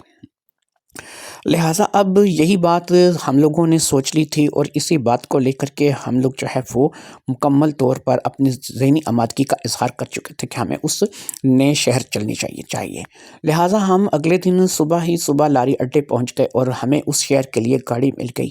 تقریباً 6 گھنٹے کے سفر کے بعد ہم اس شہر میں جا کر کے اترے۔ پہلے تو ہم نے اس شہر کے بازاروں وغیرہ کو خوب اچھی طرح سے گھوم پھر کے دیکھا، کچھ کپڑے، جیولری وغیرہ اس قسم کی جو چیزیں تھیں وہ خریدیں، کچھ منیاری کی چیزیں تھیں وہ لیں اور اسی طریقے سے نوید کے لیے میں نے ایک پینٹ شرٹ کا سیٹ خریدا، ایک میں نے اس کے لیے 3 پیس سوٹ خریدا اور کچھ اسی قسم کی چیزیں تھیں جو ہم لوگ دونوں مل کر ہی جو ہے وہ خریداری کر رہے تھے۔ 2-1 گھنٹے اسی طریقے سے گھومنے کے بعد اب ہم لوگوں کو ایسا لگا کہ ہم لوگوں کو ایک تو دوپہر کا کھانا کھا لینا چاہیے جو کہ ہم نے ابھی تک نہیں کھایا تھا اور دوسرا یہ ہے کہ ہمیں اپنے گھر میں اطلاع کر دینی چاہیے۔ لہٰذا ہم دونوں نے اپنی وہ سمیں نکالی جو کہ ہم لوگوں نے موبائل سے نکال لی تھیں، ان سموں کو دوبارہ ہم نے موبائل میں ڈالا اور پھر جیسے ہی ہم نے موبائل میں اس سموں کو ڈالا ہمارے پاس کئی ایک میسج جو تھے وہ سم نمبر پہ آئے ہوئے تھے. میسیجز پڑھنے کی اس وقت ہم لوگوں میں وقت نہیں تھا، اس لیے ہم نے سیدھا اپنے اپنے گھر کا نمبر ملا دیا اور ہم نے اپنے اپنے گھر کو کال کر دی. نوید نے اپنے گھر کا نمبر ملایا اور ایک سائڈ پر ہو گیا، میں نے اپنے گھر کا نمبر ملایا تو میں بھی ایک سائڈ پر ہو گئی. ہم دونوں اس وقت ایک ایسی جگہ پر تھے کہ جہاں پر زیادہ آمد و رفت نہیں تھی، لہٰذا ہم دونوں ہی اپنے اپنے والدین سے بات کرنے کے لیے پوری طور پہ ذہنی طور پہ تیار تھے. جس وقت میں نے نمبر ملایا تو دوسری طرف سے جو ہے وہ میری والدہ صابرہ بیگم نے نمبر اٹینڈ کیا. میرے ابو نے نمبر نہیں اٹھایا تھا، موبائل شاید گھر پہ پڑا تھا، اور میں نے ویسے بھی اپنی امی کے اوپر ہی نمبر ٹرائی کیا تھا کیونکہ میں ابو والا نمبر ڈائل نہیں کرنا چاہتی تھی. یہ تھا کہ ابو میرے گھر بھی ہو سکتے تھے اور گھر پہ نہیں ہو سکتے تھے، لیکن میں چاہتی تھی کہ میں امی سے بات کروں اور امی کے ذریعے یہ اطلاع ابو تک پہنچا دوں. میرے ابو جن کا نام اسلم جان تھا وہ بہت زیادہ سخت گیر تھے اور میں اس وقت ان سے کوئی لڑائی مول نہیں لینا چاہتی تھی. لہٰذا میں نے اپنی امی کو فون کیا تھا، اور جب میں نے اپنی امی کو فون کیا، جیسے ہی میں نے ہیلو کہا، امی میری آواز سن کر ہی روحان سی ہو گئی اور امی مجھ سے پوچھنے لگی کہ بیٹا تم کہاں پر ہو، مجھے تمہاری بہت فکر ہو رہی ہے. میں نے ان کو تسلی دی اور کہا کہ آپ کو میری فکر کرنے کی ضرورت نہیں ہے، میں جہاں پر بھی ہوں بالکل ٹھیک ٹھاک ہوں اور آپ کو میری لیے پریشان ہونے کی ضرورت نہیں ہے. بس میں جس مقصد کے لیے آپ کو فون کیا ہے، جو بات میں آپ کو بتانا چاہ رہی ہوں اس بات کو سن لیجئے تاکہ آپ کو جو ہے وہ پریشانی دور ہو جائے. اب میں نے انہیں بتایا کہ میں نے نوید سے کورٹ میرج شادی کر لی ہے اور اس سے میں نے اپنا شوہر مان لیا ہے، اور اس لیے وہ آج سے میرا شوہر ہے، اور آپ کو جو ہے وہ اس رشتے پہ کوئی اعتراض تو نہیں ہے. اب میری والدہ نے کہا کہ بیٹا مجھے کس چیز کا اعتراض، مجھے تو کبھی اس بات کا، اس رشتے کا کوئی اعتراض نہیں رہا. میں تو چاہتی تھی کہ تمہاری شادی نوید سے ہو جائے اور تم جو ہے وہ اپنا گھر اچھے طریقے سے بسا لو. تمہارے ابو ہی اس بات کو لے کر کے ضدی تھے اور وہ اس بات کو نہیں مان رہے تھے، لہٰذا مجھے اس بات پہ کبھی کوئی اعتراض نہیں تھا. میں تو خود، اگر تم نے نوید سے شادی کر لی ہے تو میں اسے اپنا داماد تسلیم کرتی ہوں اور میں اسے اپنا بیٹا، اپنا داماد مانتی ہوں. اس بات کے بعد مجھے ایک تسلی سی ہو گئی اور میں نے نوید کو اشارہ کر کے بلایا. نوید شاید اپنے گھر کا نمبر ملا رہا تھا لیکن نمبر ابھی تک کسی نے اٹھایا نہیں تھا، لہٰذا اس نے اپنے موبائل کو بند کیا اور پھر وہ میری طرف متوجہ ہوا تو میں نے اپنی والدہ سے اس کی بات کروا دی. میری والدہ نے جب نوید سے بات کی تو نوید نے بھی انہیں بتایا کہ وہ مجھ سے شادی کر چکا ہے اور ہم دونوں جو ہے وہ اب ایک میاں بیوی کے رشتے میں بن چکے ہیں. اور میری ماں نے ہم دونوں کو دعائیں دیں اور انہوں نے کہا کہ بیٹا تم لوگ جو ہے وہ کسی قسم کی فکر مت کرو، مجھے تم دونوں کے رشتے کو لے کر کے کوئی اعتراض نہیں ہے. میں برادری کی پرانی فرسودہ رسومات کو نہیں مانتی، مجھے صرف اتنا پتہ ہے کہ تم میری بیٹی کے لیے ایک اچھے شوہر ہو اور وہ تمہارے لیے ایک اچھی بیوی ثابت ہوگی، اس لیے تم دونوں جو ہے وہ اپنی زندگی خوشی سے بسر کرو. باقی یہ میرا نمبر ہے، تم جب بھی چاہو میرے ساتھ کسی بھی مسئلے کے لیے رابطہ کر سکتے ہو اور تمہیں جو ہے وہ میری طرف سے کسی بھی پریشانی کا سامنا نہیں ہوگا. اب میں نے کہا کہ دیکھیں امی، ایسا ہے کہ ہمیں ایسا کہا گیا ہے کہ اگر باپ یا بھائی اجازت نہ دیں تو رشتے نہیں ہوتے، چاہے وہ کورٹ میرج ہی کیوں نہ ہو. اس لیے میں آپ سے ایک چیز کی گزارش کروں گی کہ ابو آئیں تو ان کو سمجھائیے کہ اب وہ ہمارے رشتے کے لیے رکاوٹ مت بنے اور وہ میری اور نوید کی شادی کو مان لیں اور ہم دونوں کو جو ہے وہ اپنی اگلی زندگی جو ہے وہ اچھے طریقے سے جینے دیں اور ہم دونوں جو ہے وہ اپنی زندگی کو اچھے طریقے سے جو ہے وہ ہمیں اجازت دے دیں. بس ہمیں ان کی اجازت درکار ہے اور ہم نے اسی لیے فون کیا تھا کہ چلو وہ ہمارے ولی ہیں تو وہ مجھے اجازت دے دیں. اگر ولی کی اجازت نہیں ہوگی تو پھر ہمارے رشتے کے لیے مصیبتیں کھڑی ہو سکتی ہیں، اس لیے جو ہے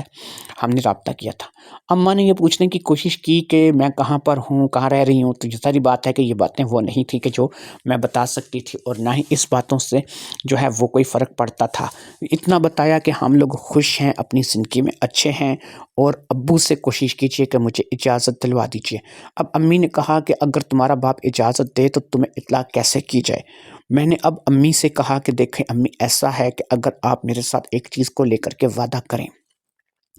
تو تب میں آپ کو ایک بات بتا سکتی ہوں. صرف یہ ہے کہ آپ کو میرے ساتھ وعدہ کرنا ہوگا. اگر آپ ایسا نہیں کر سکتی اور آپ اس بات پہ عمل نہیں کر سکتی تو پھر آپ جو ہے وہ مجھ سے نہ ہی پوچھیں تو بہتر ہے. امی نے کہا امی کی جان تم فکر نہ کرو، سعدیہ تم بتاؤ کہ تم کیا بات مجھے بتانا چاہتی ہو. میں نے کہا میرے پاس نیا نمبر ہے، میں اس نمبر کو آپ کو لکھوا دیتی ہوں، وہ نمبر آپ اپنے پاس سیو کر لیجئے کسی انجان نام سے. کوئی ایسا نام کہ جو بالکل ابو کو نہ لگے کہ یہ میرا نمبر ہے، تو اس نمبر پہ جب بھی آپ چاہیں میرے پاس میسج پہ بات کر سکتی ہیں، واٹس ایپ پہ بات کر سکتی ہیں، یا پھر آپ کبھی اگر ابو گھر پہ نہ موجود ہوں تو آپ مجھے اس نمبر پہ کال بھی کر سکتی ہیں۔ لیکن آپ کو میرے ساتھ یہ وعدہ کرنا ہوگا کہ یہ نمبر ابو تک کبھی بھی نہیں پہنچے گا، اور آپ اس نمبر کے بارے میں ابو کو کبھی بھی نہیں بتائیں گی۔ امی نے میرے ساتھ پورا وعدہ کیا، انہوں نے کہا کہ میں کبھی بھی تمہارے باپ کو اس نمبر کے بارے میں نہیں بتاؤں گی۔ میں ایسا کرتی ہوں کہ اپنے ایک بھائی جو کہ ظاہری بات ہے تمہیں پتہ ہے کہ دبئی میں ہوتا ہے، میں اس کے نام پہ اس نمبر کو سیو کر لیتی ہوں کہ اگر کبھی اس میرے موبائل کو تمہارا باپ چیک کرے گا بھی تو یہ نمبر جو ہے اسماعیل کے نام پہ لکھا ہوگا، اور ظاہری بات ہے کہ اسماعیل کی ڈیٹیل وہ چیک نہیں کرے گا، کیونکہ میں اس کے ساتھ اسماعیل دبئی لکھوں گی تو اس کا یہی مطلب ہوگا کہ یہ میرے بھائی کا نمبر ہے، لہٰذا میں اسے اپنے بھائی کے نام پہ سیو کروں گی، یعنی تمہارے ماموں کے نام پہ سیو کر لوں گی۔ اس بات کے طے ہو جانے کے بعد اب امی سے دعائیں لے کر کے میں نے فون کو بند کر دیا۔ اب میں نوید کی طرف متوجہ ہوئی تو نوید نے بتایا کہ اس نے 2 سے 3 مرتبہ ٹرائی کی ہے، لیکن اس کے گھر سے کسی نے فون اٹینڈ نہیں کیا۔ پھر اسی طریقے سے نوید نے دوبارہ اپنے گھر کا نمبر اپلائی کیا تو وہاں کال کسی نے اٹینڈ کر لی، پھر وہ علیحدہ ہو کر کے بات کرنے لگا۔ میں بھی اس بات کو سننے کی کوشش کر رہی تھی، اور مجھے اس بات کا اندازہ ہو رہا تھا کہ وہاں بھی اچھا خاصا واویلا مچا ہوا ہے۔ فون اٹینڈ کرنے والی اس کی والدہ تھی، جو کہ بہت زیادہ کھری کھوٹی سنا رہی تھی، اور انہوں نے اس رشتے کو نہ ماننے کا فیصلہ کر لیا تھا۔ لیکن مسئلہ یہ تھا کہ مسئلہ نوید کی طرف سے نہیں تھا، مسئلہ تو میری طرف سے تھا کہ لڑکی کے ولی ہونا ضروری ہے، اور میری طرف سے میری والدہ نے مجھے اس رشتے کے لیے اجازت دے دی تھی، لیکن میرے والد کی طرف سے ابھی مجھے پتہ نہیں تھا۔ نوید نے شاید اپنے والد صاحب سے بھی بات کی تھی، اور والد صاحب سے جب وہ بات کر رہا تھا تو اس کے لہجے میں جرحانہ پن نہیں تھا، اور ایسا لگ رہا تھا کہ اس کے والد نے اس رشتے کو باقاعدہ سے تسلیم کیا ہے، اور انہوں نے بھی وہی رویہ اختیار کیا ہے جو کہ یہاں پر میری والدہ کا تھا۔ بہت ہی عجیب سچویشن تھی جس میں ہم دونوں پھنس چکے تھے۔ ایک طرف سے میری والدہ جو تھی وہ اس رشتے کو لے کر کے مکمل طور پر رضامند تھی، اور دوسری طرف سے نوید کے والد بھی اس رشتے کو لے کر کے رضامند تھے۔ نہیں تھی تو میری جو چچی تھی بلقیس، وہ اس بات کو لے کر کے آمادہ نہیں تھی، اور ادھر میرے ابو جو تھے اسلم جان، وہ اس بات کو لے کر کے آمادہ نہیں تھے، اور وہ اس بات کو لے کر کے جب بھی سنتے تھے بھڑک جاتے تھے۔ اور یہ ایسی ہی کچھ کیفیت جو تھی وہ نوید کی والدہ کی بھی تھی، اور نوید کی والدہ نے نوید کو فوری طور پر گھر آنے کا بولا تھا، اور مجھ سے کوئی نہ رشتہ رکھنے کا نہ بولا تھا، قسمیں لی تھیں، اور بہت سی روحانسی اور گڑ گڑا کے غصے سے غموں سے روتے ہوئے ہر طریقے سے انہوں نے نوید کو یہی کہا تھا، میں تمہیں دودھ نہیں بخشوں گی، میں تمہیں کبھی معاف نہیں کروں گی، تم جو ہے اگر اس لڑکی کے ساتھ رہے تو یہ وہ اس قسم کی باتیں کر کے نوید کا اچھا خاصا مغز خراب کر دیا تھا۔ جب نوید کے والد نے فون لیا تھا تو نوید کے والد نے یہی کہا تھا کہ بیٹا تم نے غلطی کی ہے، تم لوگ جو ہے وہ تھوڑا سا انتظار کرتے، میں تمہاری ماں کو منا لیتا، بس یہ ہے کہ جو فرسودہ رسم ہمارے خاندان کی ہے اس فرسودہ رسم کو چھوڑ کر کے مجھے اپنے بچوں کی خوشی عزیز ہے۔ میری طرف سے تمہارے رشتے کو مکمل طور پر اجازت ہے، اگر تمہاری ماں اجازت نہیں دے رہی ہے تو میں اسے اپنی بہو تسلیم کرتا ہوں، میں اسے اپنی بہو مانتا ہوں۔ باقی یہ ہے کہ تم دونوں جہاں بھی رہو خوش رہو، کوشش کرو کہ ابھی تمہاری ماں کی موجودگی میں جو تمہاری ماں رویہ اختیار کیے ہوئے ہے، تم تو گھر سے تھوڑا دوری رہو، کچھ عرصہ جو ہے باہر رہو، اس کے بعد جو ہے وہ رابطہ کر لینا، اور ہو سکتا ہے کہ اس وقت تک تمہاری ماں بھی ان باتوں کو لے کر کے مان جائے۔ یہاں پر نوید نے بھی وہ کام کیا تھا، یعنی اس نے بھی اپنا پرسنل نمبر اپنے والد کو دے دیا تھا۔ والدہ تو اس کی بول بال کے پتہ نہیں کب کی جو ہے وہ اس کے والد کے پاس سے چلی گئی تھیں، اس لیے نوید نے اس بات کی تصدیق کرنے کے بعد کہ اس کی والدہ وہاں پر موجود نہیں ہیں، اپنے والد کو وہ پرسنل نمبر دے دیا تھا۔ اس طریقے سے میں نے اپنی ماں کو اور نوید نے اپنے باپ کو وہ نمبر دے دیا تھا کہ جو نہ صرف کہ ہمارے اصل ٹھکانے کا پتہ بتا سکتا تھا بلکہ ہم تک پہنچنے میں مدد بھی کر سکتا تھا۔ اگر میری ماں اور نوید کا باپ کسی نہ کسی طور پر اس نمبر کو شو کر دے، اور یہ نمبر جو ہے وہ میری چچی بلقیس کو اور پھر اماں جو ہے وہ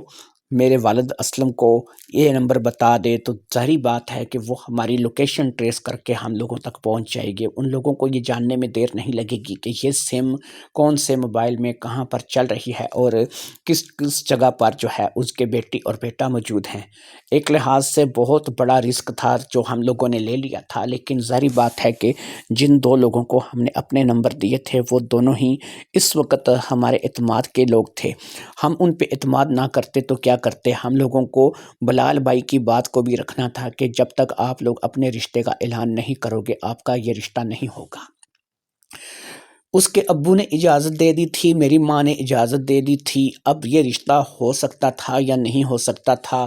ہم لوگ آپس میں ازدواجی تعلق قائم کر سکتے تھے یا نہیں کر سکتے تھے، ہم دونوں میاں بیوی تھے یا نہیں تھے، ابھی بھی یہ بات جو ہے وہ کلیئر نہیں تھی۔ میں ایک دفعہ پھر بلال بھائی سے مل کر کے اس بارے میں بات کرنا چاہتی تھی اور آج کی جو بھی ہماری بات چیت ہوئی تھی اس کی مکمل ڈیٹیل انہیں بتانا چاہتی تھی۔ پھر اس کے بعد ہی شرعی طور پر یہ فیصلہ ہو سکتا تھا کہ میں اور نوید جو ہیں وہ آپس میں میاں بیوی ہیں یا پھر ابھی بھی ہمارے درمیان کوئی تعلق قائم نہیں ہو سکتا۔ اگر ہمارے درمیان اب بھی کوئی تعلق قائم نہیں ہو سکتا تو ظاہری بات ہے کہ پھر مجھے میرے ابو کی اجازت کسی نہ کسی طور پر لینی تھی اور چچی بلقیس کو بھی ہمیں اس رشتے کے لیے اجازت دینی پڑتی۔ ظاہری سی بات ہے کہ سب سے زیادہ جو ضروری اجازت تھی وہ میرے باپ کی تھی، اور میرا باپ تو اس رشتے کے سب سے زیادہ خلاف تھا، وہ تو یہ بات ہی سننا گوارا نہیں کر سکتا تھا۔ اب بلال بھائی سے ملاقات ضروری تھی اور وہیں سے پتہ چل سکتا تھا کہ کیا میری ماں کی اجازت اور نوید کے باپ کی اجازت ہم دونوں کو میاں بیوی ثابت کرنے کے لیے جو ہے وہ کافی ہے۔ اگر یہ کافی ہے تو پھر ہم اپنی ازدواجی زندگی کو شروع کر سکتے ہیں، اور اگر یہ اجازت کافی نہیں ہے تو پھر ابھی ہمیں جو ہے وہ مزید پتہ نہیں کون کون سی اذیتوں سے گزرنا پڑے گا۔ ہم دونوں میاں بیوی تو ہو چکے تھے، لیکن ظاہری بات ہے کہ اب بھی ایک فاصلہ تھا جو کہ ہم دونوں نے آپس میں رکھا ہوا تھا۔ میں الحمدللہ اپنے ایمان پر بھی مضبوط تھی اور مجھے اللہ اور اللہ کے رسول سے زیادہ کوئی عزیز نہیں تھا، چاہے وہ میرا شوہر ہی کیوں نہ ہو۔ اسی طریقے سے نوید بھی چلو نماز کبھی کبھی پڑھتا تھا، کبھی کبھی روزہ وغیرہ رکھتا تھا، یا کبھی کبھی اللہ کی عبادت کی طرف بھی متوجہ ہوتا تھا، لیکن اللہ اور اللہ کے رسول کے ساتھ جھگڑا وہ بھی مول نہیں لے سکتا تھا۔ اس لیے وہ بھی اس بات کو بڑی اچھے طریقے سے جانتا تھا کہ جب تک بلال بھائی کی طرف سے ہم لوگ مکمل طور پر کلیئر نہیں ہو جاتے اور جب تک جو ہے وہ میرے ابو اجازت نہیں دے دیتے یا جب تک کوئی اور تیسرا راستہ نہیں نکل آتا، اس وقت تک ہم دونوں آپس میں ازدواجی تعلق شروع نہیں کر سکتے۔ اور اسی طریقے سے اب اس بارے میں بلال بھائی سے پوچھنا لازمی ہو گیا تھا، لہٰذا ہم دونوں نے فیصلہ کر لیا۔